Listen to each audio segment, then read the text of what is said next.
as we'll see, it allows us to basically write the equations in linear form, which is easier for us to basically solve. So when we are basically trying to model and present the machine in dynamic performance, the software basically will integrate basically the DQ model and solve for the basically solution, and then convert it back to ABC coordinate, which is a variable that basically you're familiar with.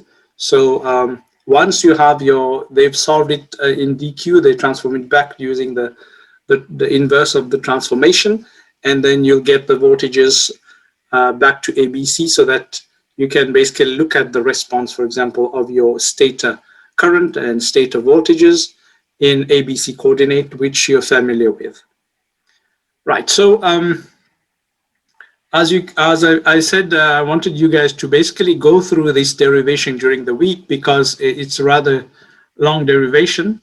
And today what I'll do is I'll just go and highlight what is important for you to understand in the transformation, and what you're going to be using when it comes to applying this principle. And we will look at that in the tutorial, how you can apply this transformation to basically use this powerful tool of transforming from ABC to DQ, how it can be used in, for example, in transforming certain voltages and currents, so that we can also compare the power that the currents and voltages in the, for example, the stator, basically the combination of voltage and current will basically, you can determine the power that's being basically transmitted by the machine. And we can also compare that power with the DQ power, and we will confirm that they give you the same answer. Right, so in practice, basically, we will represent the machine using the DQ reference frame, and we will solve those equations and get your interested quantities of voltage and currents as functions of time. And then basically, for easier interpretation of the results, we will transform the quantities back into the physical coordinates, what we call the ABC, so that then you can basically interpret the results of the solution. Right. So as I said, Figure 1 is showing you initially the physical coordinate, and as you can see there in part B, it's showing you there is two coils, coil F and KD, and then KQ. So these coils are the ones that we will basically use in the derivation later, when we're transforming basically the equations from the ABC coordinate to DQ.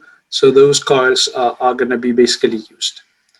Right. So as I said, this is the ideal representation, idealized model of a synchronous machine. And as I said, the rotor will carry your field winding, and in that Figure 1B, the coils KD and KQ are on the rotor, and created by the use of damper bars in a practical machine.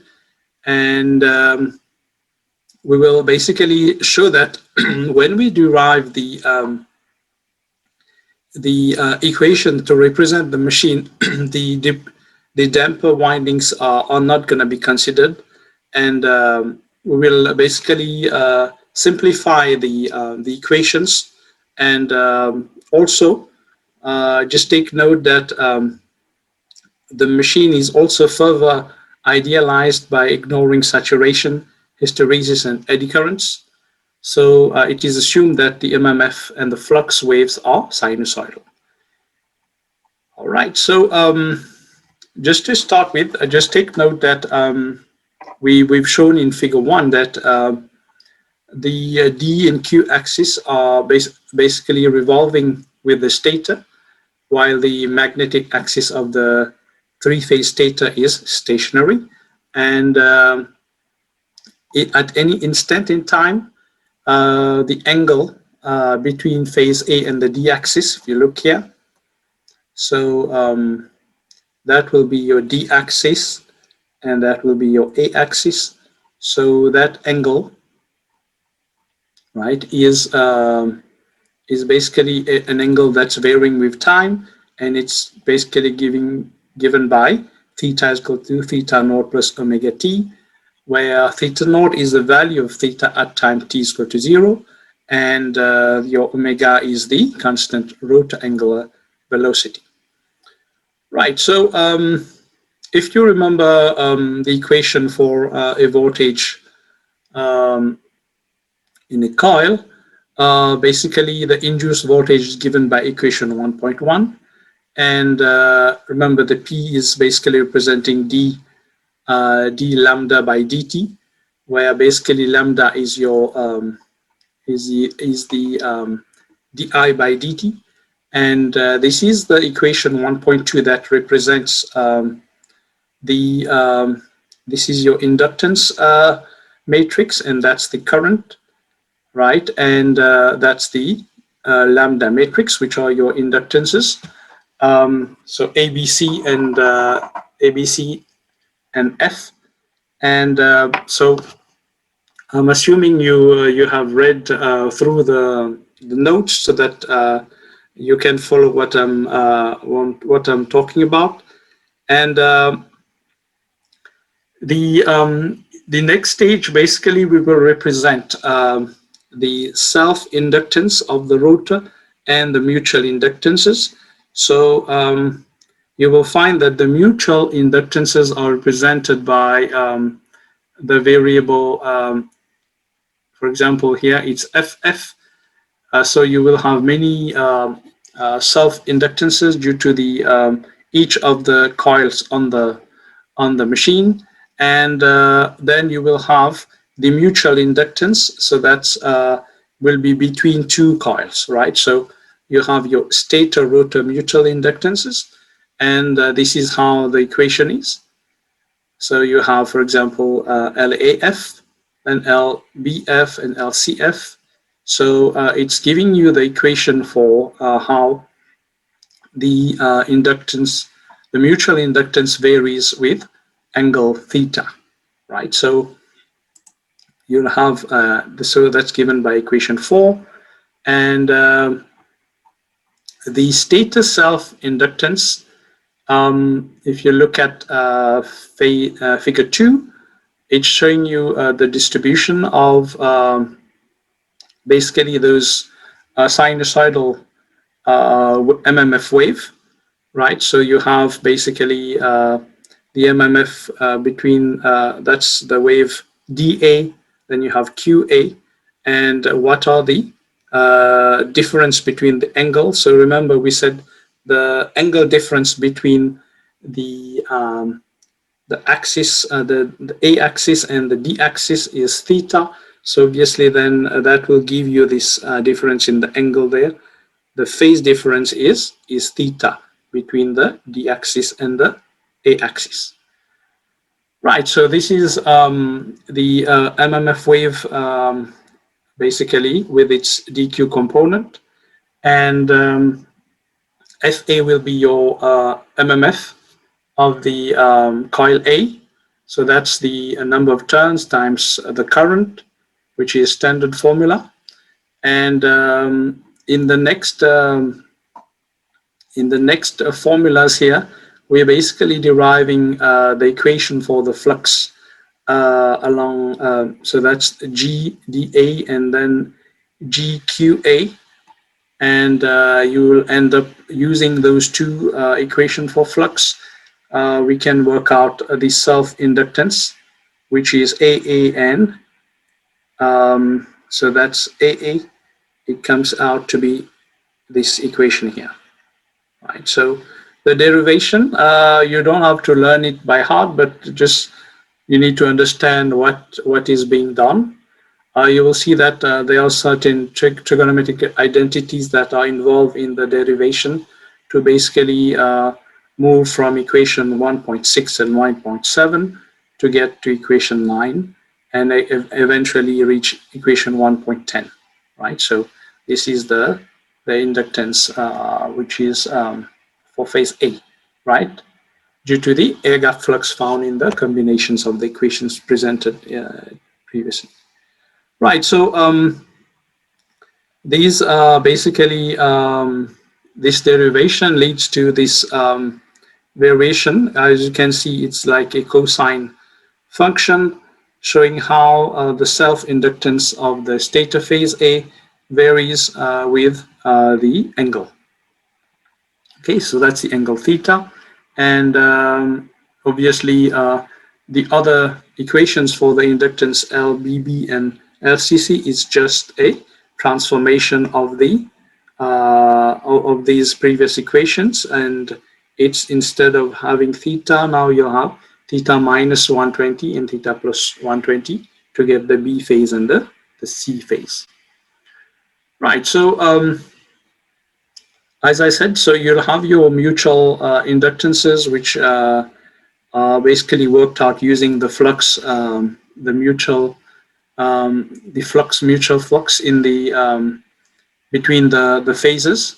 So you'll end up with those equations, and this is showing the variation of mutual inductance between stator phases. So initially we showed LAA, now we're showing LAB, how it's varying with the angle theta, right? Again, you can see it's a cosine function which is got a negative sign, right? And that's why it's displaced by this variable minus 0.5 LGO. So it's displaced in the negative region of your mutual inductance. Right, so all these self inductance for the stator and the mutual inductances equations are basically presented to you, and so you'll have the self one, which is LAA, LBB, and LCC, and the stator to stator mutual inductances will be LBAB, LBC, and LCCA, right? And then we will have stator to rotor mutual inductance. So now we're representing the field coil by F, and that's you'll have LAF, LBF, and LCF. And the next stage, you will see that what's presented is the initial transformation from a from a three-phase to a two-phase coordinate. Okay, so we're not going directly into the DQ first. We're going into an initial transformation, which is basically two coils, right, which are basically are stationary with respect to the stator coils, right? So it's a transformation from three-phase to two-phase representation, which is still in the physical coordinate, meaning they are stationary. The reason why we're showing that is we are just introducing how can you move from a three-phase coordinate to a two-phase coordinate, just to get familiar with the transformation. So the three-phase is A, B, and C, stationary, and the two-phase will be alpha and beta, and they are also stationary with respect to the stator, right? So this transformation obviously will transform IA, IB, and IC into I alpha and I beta, and Also, you'll find that the the there is a third component, which is IZ, right, which is the sum of the currents basically in the transformation here, right? So IZ is given by 1 over K IA plus IB plus IC there.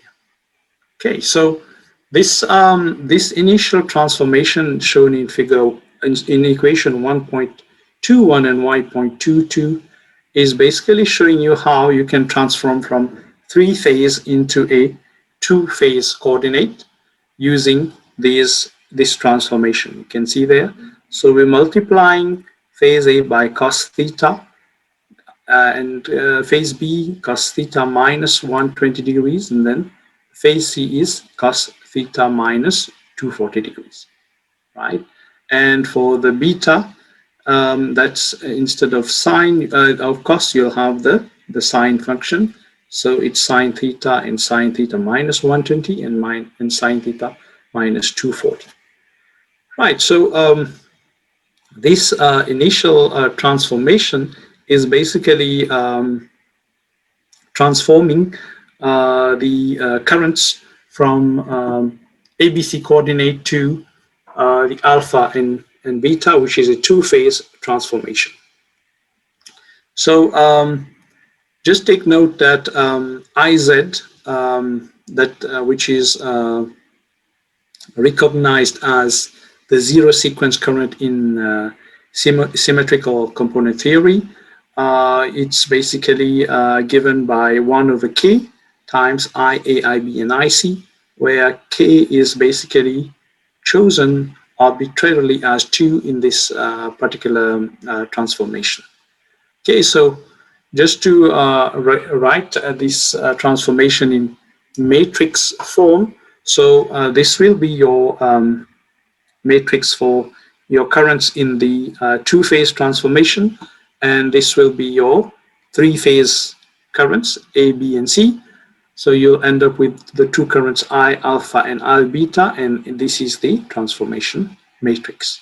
Okay, so we can also work out the inverse of that transformation. So if you want to, once you've done the transformation and solved the equation, if you want to convert back, you can use this equation 1.25 to transfer, basically to transform back from the two-phase back to the three-phase transformation. Okay, so the same equation will apply for transforming voltages from ABC to alpha and beta. And so you'll see that the same equation used, matrix used here, is being used in this transformation here. And the inverse is also exactly the same matrix. That's sorry. No. In the voltages, so you'll have this this constant 2 over 3, whereas in the current you don't have that. And when you're doing the inverse for voltages, it doesn't have that constant, whereas for your current, it has that constant 2 over 3 that you need to add when you're transforming back from the physical coordinate, from the two-phase back to the three-phase coordinate. Right, so this initial transfer of coordinate from ABC to alpha and beta is basically just an introduction on how you can move from three-phase physical coordinate to which is stationary, and is basically stationary two-phase representation of your currents and voltages. So this is the equations that we've looked at, and this is the equation for the power, right? So working out the power, the three-phase power of the stator. So we take the product of EA times IA, and then EB times IB, EC times IC. and multiply by 1/3. That will give you basically the power of the stator side. And if you are using the two-phase transformation, the equation for power is given by equation 1.31. So here you'll have 1/2 times this product of voltages and currents plus the zero sequence, so Ez times Iz. Okay, so in normal steady operation, when the system is balanced, so obviously then your quantities of Iz and Ez is zero, and this basically will fall away, and then the basic equation will involve only your alpha and beta components. Right, so after we've basically transformed the variables from three-phase to two-phase frame as shown in the previous section, this analysis can be simplified further, as I said at the beginning, when we basically transform the equations from stationary to what we call a rotating reference frame. And what's rotating is your D and Q axis. And so basically, as I said, alpha and beta was stationary with respect to ABC, and your two coils, which are located on the stator, and that's D and Q, are basically now stationary with respect to the MMF of the air gap MMF. So they are not stationary with respect to ABC. They are rotating at an angle omega. Okay, so the DQ coils would be rotating at what we call synchronous speed, while in figure 6 they would be stationary. Okay, so these DQ coils, they are said to be pseudo-stationary because the ID and IQ flows, when these current flows, the stationary flux patterns are produced through the coils actually consist of active conductors which are continually changing. Okay, so we will go into the transformation of the D and Q axis. So the D-axis resultant MMF wave is has this amplitude, right? So that's the amplitude, and the D-axis current is given by this equation. As you can see, it's a transformation applied to IA, IB, and IC, and the zero sequence, which is basically your Iz in the previous transformation. Basically, when we're going to use the D and Q axis transformation, we will basically represent this third current in the matrix, as we will show in the next matrix. So this is your DQ transform, right? So this is ID, IQ, and IZ, and we basically apply this transformation here, which is matrix P, basically multiplied by your currents in ABC coordinate.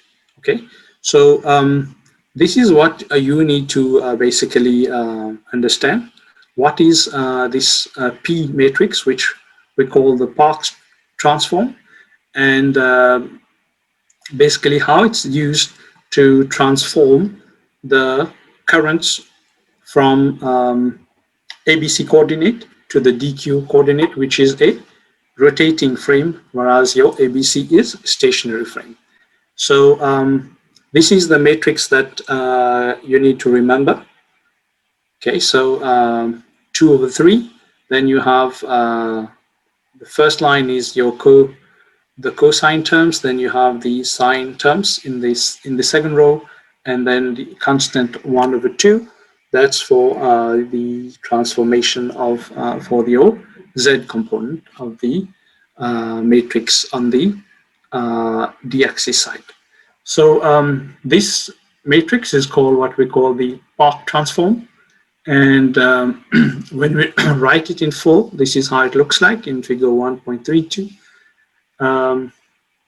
It's showing you how you can transform the currents from ABC2 to DQ. Right, so we can just remember that we can, once we've basically transformed it and solved the equation, we can transform back into ABC using what we call the inverse Park transform. So this is given in equation 1.33, and that shows you how once you've basically solved for your currents in DQ, you can basically revert back to the ABC coordinate and basically work out your variables in a form that you are familiar with, and then plot your currents versus time. So just take note, the transformation are made, the exact same transformations are made for the flux linkages, which is the lambda components, and applied also to the armature voltages E, and this transformation, which is expressed as by these transform equation, is termed two-axis theory, as we said.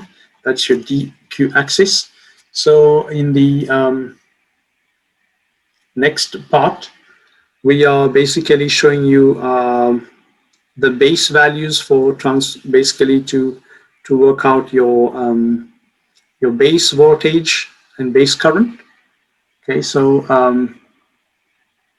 it is giving you an example of a machine that is rated at 3 kilowatt in a 220 volt machine, rated line to line, and you're given the field current and also the d-axis magnetizing reactance, which is XMD, and so the base armature voltage is given as basically, remember we said 220 volt, so that's 127 volt per phase RMS, so it's 220 divided by root 3, sorry, and the base power will be basically, that's 3 kilowatt, so divided by 3, you get 1 kilowatt for the base power, and the base current, you use your base power and your base voltage, you can work out the base current. Okay, from there you can work out the base armature impedance, which is 16.14 ohm per phase, and also we can also work out this d-axis magnetizing reactance in per unit there. Right, so the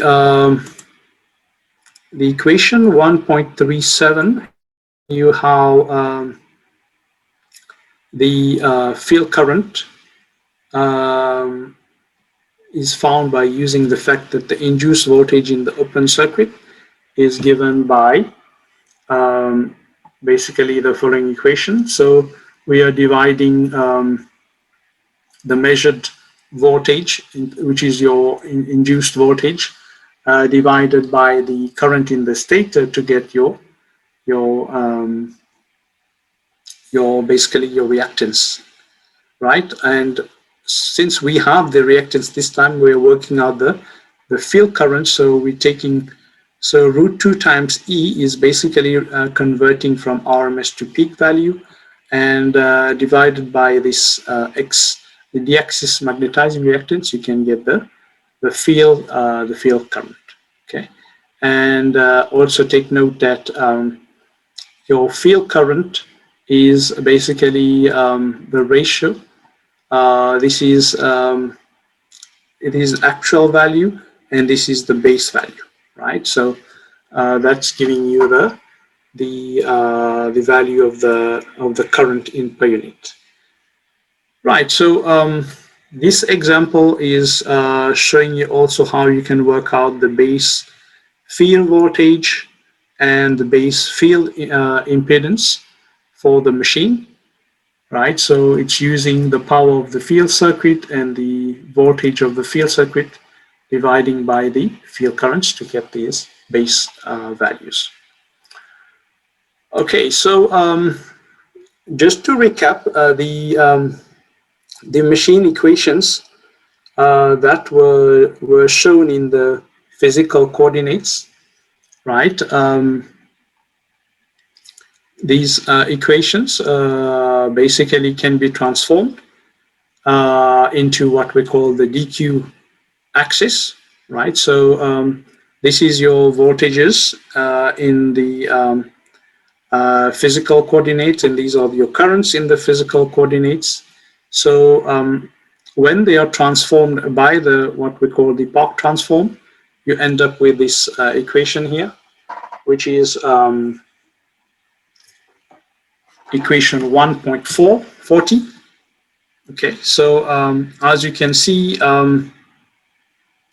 the equations are much simplified for basically for allowing you to basically solve for variables that you need to get your currents and voltages on the stator and the stator currents and the stator voltages, and from there also equation 1.41 is showing you how those d-axis inductances and resistances for the machine can be obtained, and from there you can basically solve for the variables. Now here is also a small example of if, for example, you're given a certain values for the currents, how can you work out basically so it's given you IA, IB, and IC, and you can work out using equation 1.4 the ratio of ID squared plus IQ squared square root will give you this value, and here it's solving for the ratio of IRD and RQ in terms of the resistance of the A-axis there, which is your A-axis coil. Right, so this is basically what we've done. We've basically moved from one configuration, which is a stationary field, to what we call a rotating basically reference, where we had the coils A, B, C on the stationary frame, and now we are reduced to just two coils, which is D and Q, which are on a rotating reference. And also take note that the two-axis equations can also be normalized into per unit. And these equations here in 1.45 is basically showing you how the equations are written in the per unit system. Okay, so for in terms of the resistances and the total self-inductance of coil D, Q, and Z frame. Right, so these variables you won't need to focus too much on. This is an example where we showed the short circuit and the open circuit characteristic of the machine that we presented in the example, and this equation is basically summarizing the DQ transform for the synchronous machine into expressing the voltages of the DQ axis in terms of the currents on the DQ axis frame. And sign convention. So just take note that the voltage E represents the voltage basically impressed on a coil from an external source, and I, the current, represents the current measured in the same direction as the voltage. That's important. And in terms of equivalent circuit, so figure 8 is showing you the equivalent circuit of a synchronous machine, right? So that's your D-axis equivalent circuit, and that's your Q-axis equivalent circuit. And you will find that in many problems, the current in the field winding is not required and may be eliminated from equation 1.61, and that reduces the equation in a simpler form for you to basically solve for lambda D, the inductance. And also here it's showing you how to get the D-axis transient open circuit time constant. So that's TDO dash, and TD dash, that's the D-axis transient short circuit time constant. And these time constants are used to represent basically XD prime in terms of XT. So these are variables we will focus on in the transient section. I will basically present that in more detail for you. So what is important for you to remember is how to use the DQ equations, transformation from the physical coordinate into the rotating frame, and then basically solve and then convert back. So just to summarize, these are the equations, what is important for you to remember. So voltage equation in the ABC reference, 1.39. Then the voltage current equations in DQZ reference form, that's equation 1.40. Then in per unit, this is 1.454. And then the torque equation, 1.58. And the two Parks transform. One is the Park transform and the inverse Park transform. You need to remember that's given in the notes. So I'll end the lecture for now. Please go through the tutorial problem, and then in the next session, I will basically go through the tutorial with you so that you practice the Park transform with a particular question. Okay, guys, so I'll end the session now, and we'll meet at 10:30. Thank you. 2 per unit, right? So remember that your AC component will be the sinusoidal function. So it will involve the component sine omega t, right, which is a sinusoidal wave for your current and your voltage, whereas the DC component will be a constant. And so we will write the voltage and the current for the generator in time domain. And also, it's given that the machine operates at unity power factor, and hence the phasor of your current and voltage will be basically in phase. There won't be any angle difference because it's unity power factor. So that will help us to basically write the equations for the current and voltages together, okay? Because they don't have any angle difference between them. Okay, so what we will do is we will write the voltage and current in time domain, and including the DC component, and then we will apply the Park transform. So you will see in the tutorial sheet, I've provided you with the Park transform matrix. So to help you to basically use this matrix to transform your currents and voltages. And also I've given you the equation how to work out the power for the ABC coordinate and the DQ axis coordinate.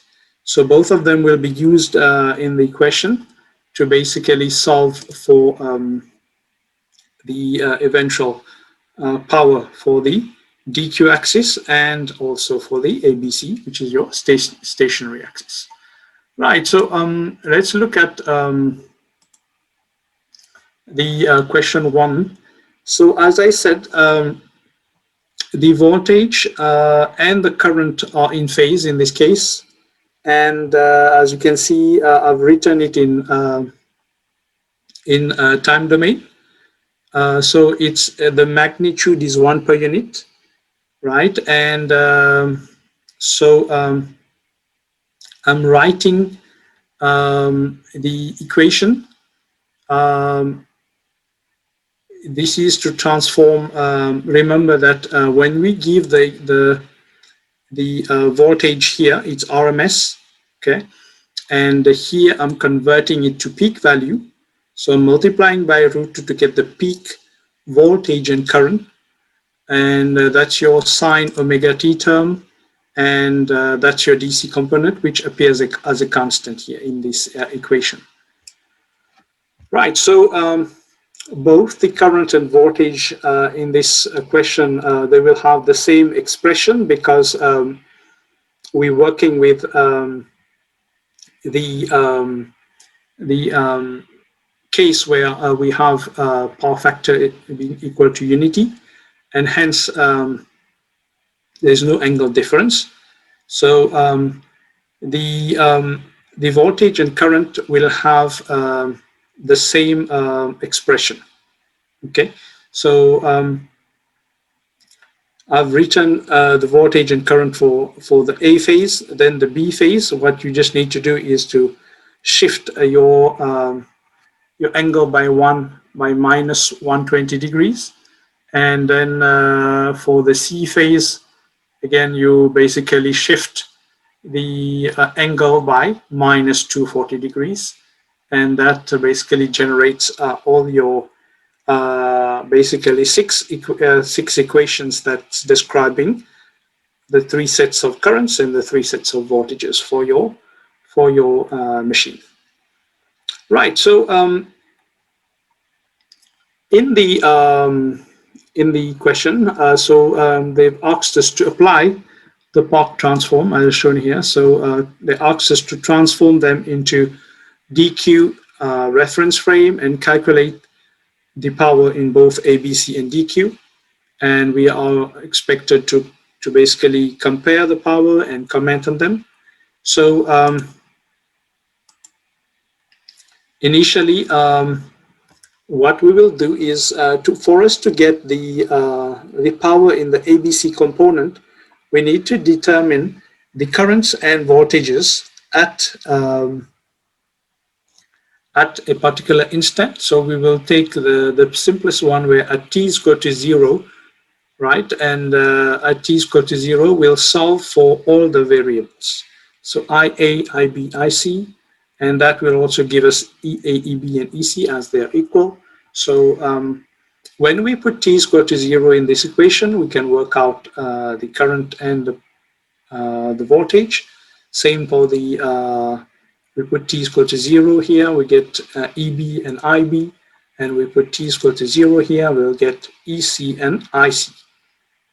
Right, so once you worked out IAEA, then IB and EB and IC and EC, basically those 3 values that you get in per unit,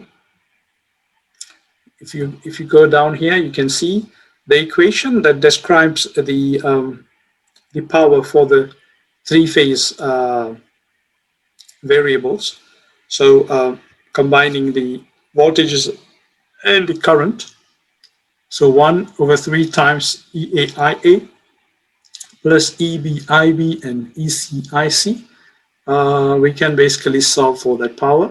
You can see it's 1.04 per unit, okay, from the variables we worked out here.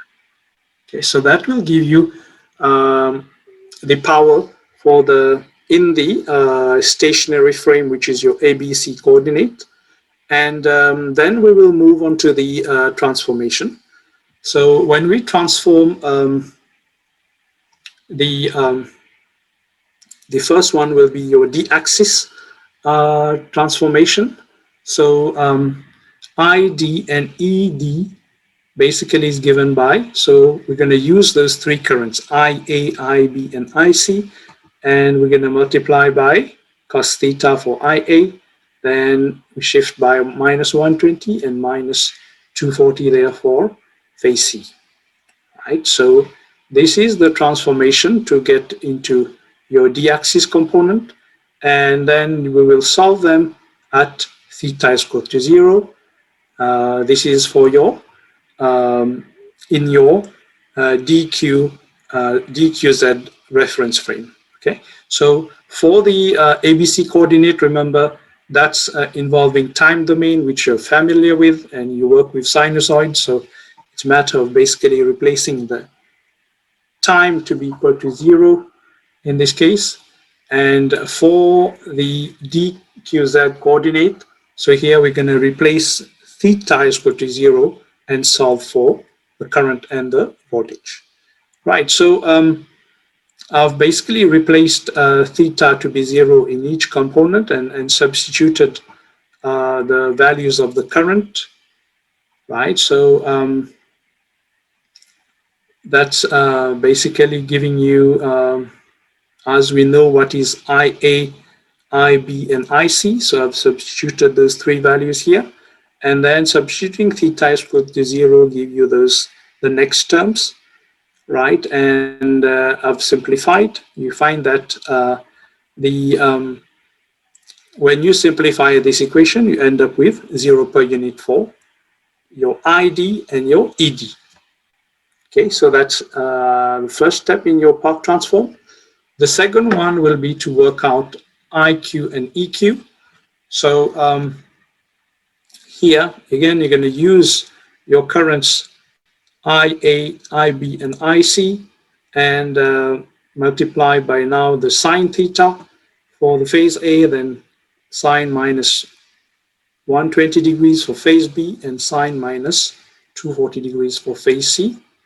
And you basically substitute theta is equal to 0 and solve for IQ and EQ, right? So substituting this angle to be 0, you end up with this value here, which is minus 1.415 per unit for your current and voltage.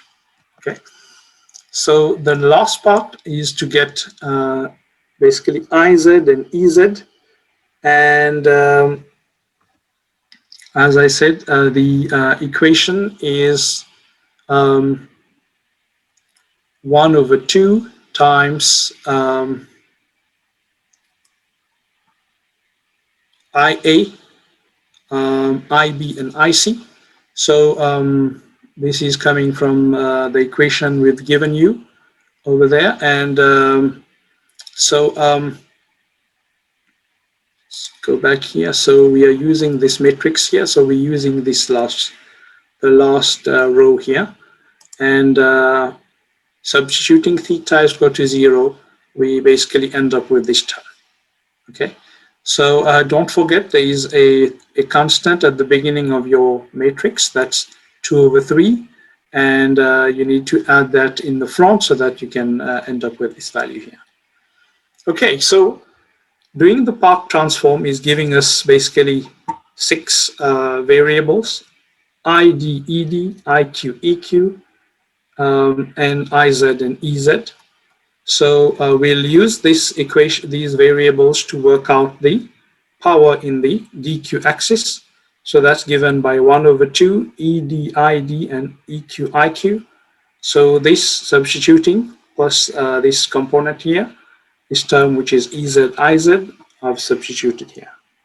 So as you can see, when you substitute, you end up with 1.04 per unit, and that's basically equal to the one we worked out before for the ABC coordinate. So basically, when we compare, we find that PABC is equal to the DQZ power, which confirms that there is an invariance of power, meaning the power is constant for either coordinate, whether it's ABC or DQ. Okay, so that's for the case where we work with basically variables where you have unity power factor, and also we've included a DC component in the variable. Okay, so I've added another question, question 2 in this tutorial, which I've updated on Moodle already. So this is to show you the difference when we operate at a different power factor. For example, I've included an example where here the machine is operating at 0.8 power factor leading. Okay, so once you add this leading power factor, what happens is there will be a change in the expression between the current and the voltage, because there is an angle difference between them now, right? So this machine is also has basically an RMS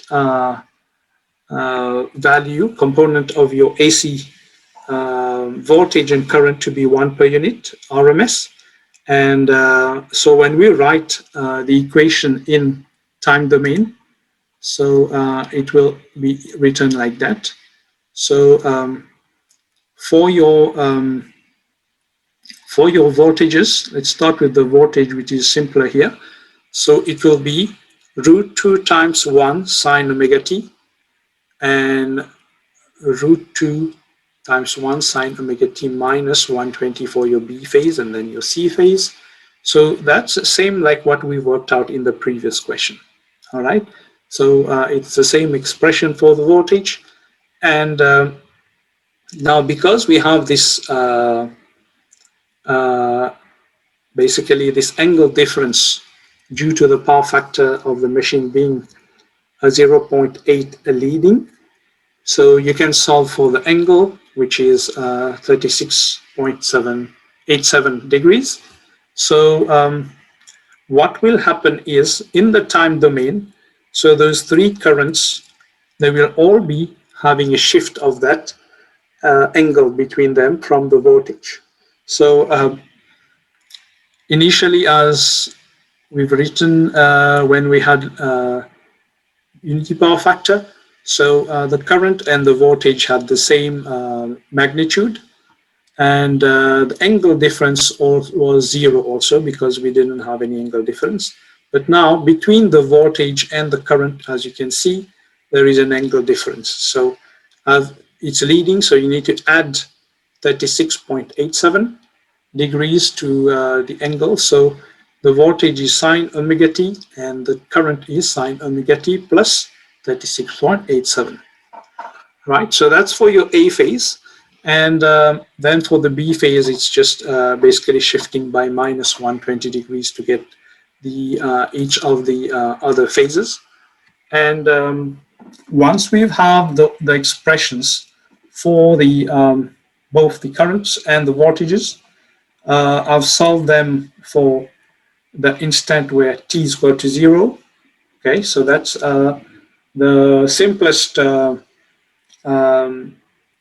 basically set of solution that you can get for the variables.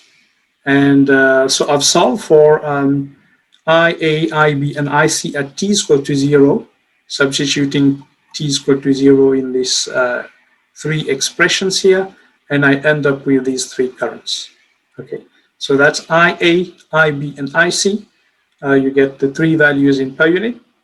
And I've done the same thing for the voltage, right? So substituting t is equal to 0 in each of them, I got EA, EB, and EC in per unit, right? So now, since I've got both the sets of currents and voltages, I can work out the power that's basically due to these three sets of variables of currents and voltages.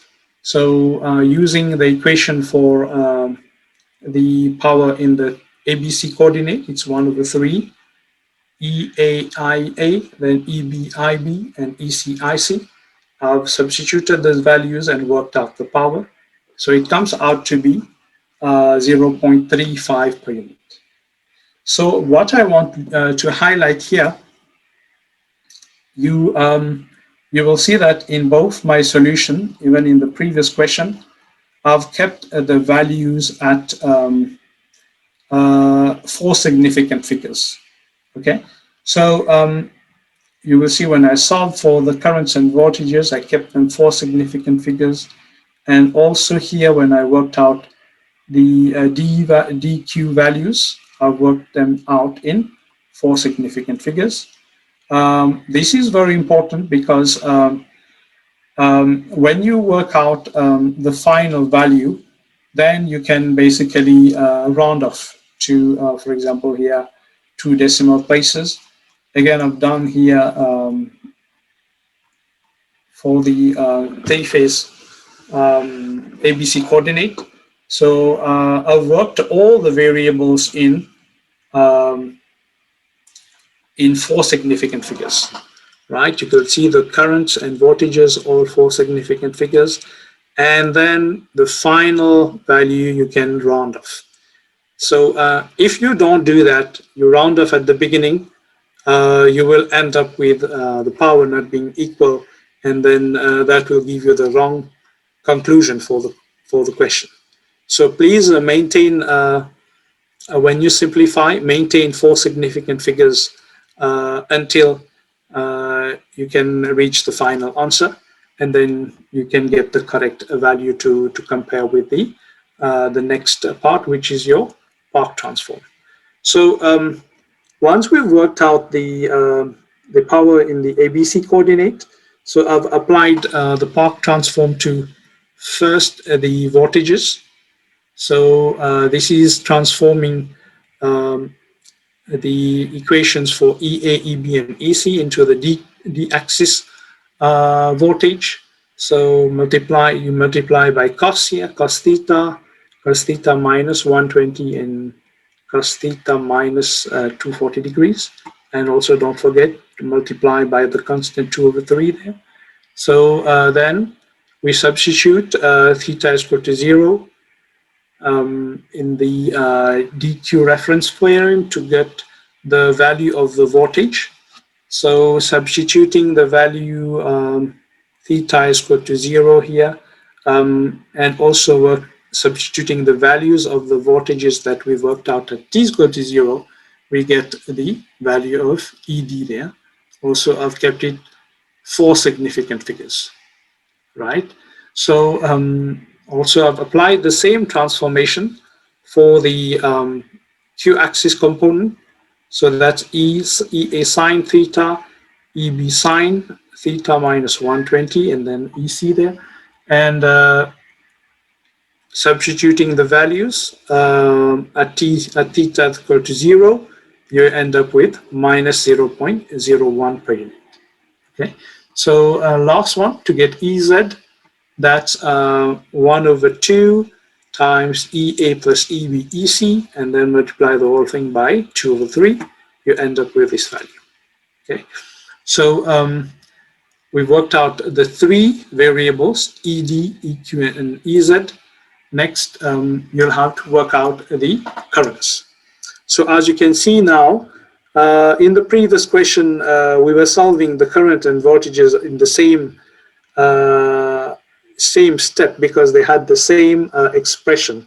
But here, as you can see, the currents and voltages, they have different expressions. So you'll have to solve the set both separately. So first you work out the set for ED, EQ, and EZ, and then you work out for the currents.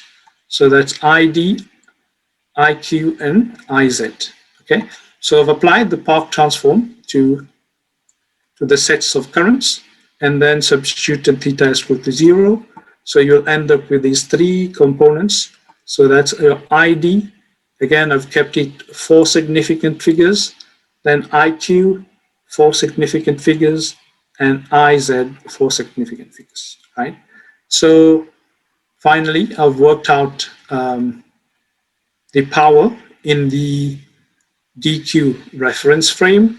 So as you can see, I've kept all the values in 4 significance figures and used the equation for the power in DQ axis. And as you can see, I end up with the same value, 0.35 per unit. And that's only after you have basically kept your accuracy correctly. Then you can round off at the last value to equate it to PABC is equal to DQZ, and which shows you that there is invariance of power between both of the coordinate frames, which is rotating and stationary frame. Okay, so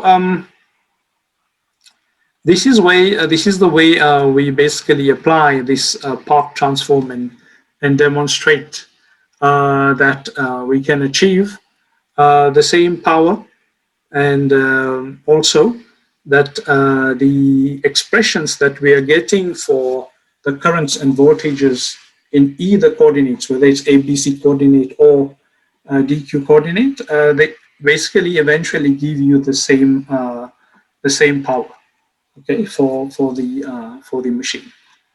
So before we end the tutorial session, I would like to invite you to ask any question. If you have, please unmute and you can ask the questions. Good day, sir. Yes. I'd like to know, you mentioned something about that Z components. When you're going over the notes, if it's 0, does that mean the system is balanced or something like that? What? Yes. So when we're working out the machine model, basically the Z component turns out to be 0 when the machine is basically operating in a balance system. But you will find that, like for example here, when we working in the solution of these basic application of the Park transform, your IZ and again for the voltage and current, you will find that in some cases they turn out to be 0, but in some cases you'll find they have a small value. As you can see here, EZ had a value of minus 0.816. So the reason for that is you'll find that when we are solving the voltages at this particular basically point where we're saying the angle or the time is 0, so at that particular time the components of the current on the A phase and the B phase and the C phase, when you add those components together, they're not balanced, so they don't cancel each other. That's why you see you're getting a certain value for the basically EZ. Even for when we worked out IZ here, this one, the current was basically almost 0 there. You can see it's very small. Okay, so in the if you look at the case of basically unity power factor, you find that they were basically canceling each other, and basically this component and this component was almost canceling, but when you added this term, it turned out that you had some 0.7, 0.2 per unit here. So it's not always the case that you're going to get zero Z component in the voltage and current because of at that particular instant of your solution to the variables of currents and voltages. So in certain solution, for example, when you're working out for example, fault currents in power systems, then you will find that your Z component over there turns out to be zero when the system is balanced. I think you'll do that in your power systems pracs, where you can measure that those currents, and you find that the current in the neutral is zero. But it's not always the case when you're working out with transients in machines, where now because of some of the component are not balanced, so you end up with some component in the Z component of your model. Okay, so I know your question maybe was why are we getting a certain value here? That's because the instant at t is equal to 0, the system is not all the variables A, B, and C are not balanced. That's why you end up with a component on your Z coordinate. I hope that answers. Yes, sir. Thank you very much. I understand now. Okay. Any other question? Yes, sir. I have a question. Yes. In this case, it was leading power factor. In the case that we are given like lagging power factor, we'll just subtract the angle and follow the same procedure. Yes. So obviously, the way you write your equation at the beginning, so that's unity power factor. As you can see, the two variables all have the same expression here. So when you have lagging power factor, what will change is the sign of this angle. So it will be minus here, and then you can just solve. Thank you. Yeah.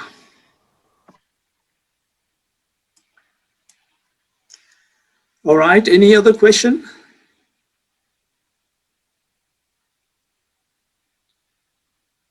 Okay.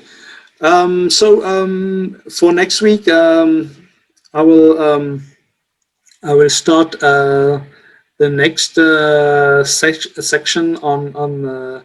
So since we've derived the model of the synchronous machine, I will basically introduce the transients in the synchronous machines next week on Monday, and so I will just upload these solutions. So please, I would like you to go through them and solve them yourself, so that you confirm you're getting all the values, and that basically helps you to understand the analysis of the DQ transform thoroughly. Right, so we'll meet on Monday for the next lecture. Thank you, guys. Cheers.